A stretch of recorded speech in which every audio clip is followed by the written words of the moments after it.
May mga bagay na kailangan natin paghirapan. Parang life lang yan. Kung gusto mong sumakses, go lang ng go, mga kauriya.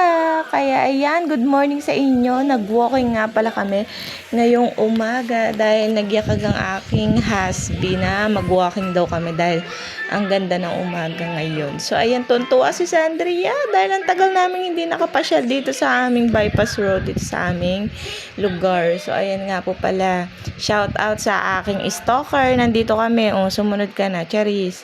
Ayan nga po pala, at ang aga namin nag-walking ni Sandria.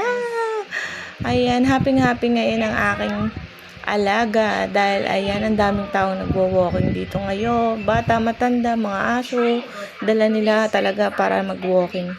So ayun nga, ngayon lang ulit ako nakapag-walking dahil nga si Sandria nauuna pong gumising sa akin ng umaga. Kaya ayan po, hindi na ako nakakapag-walking, aerobics na lang. So after ko dito maglakad, mag-aerobics ako, maglilinis lang po muna ako ng aming bahay. Kailangan po malinis muna bago tayo mag-exercise.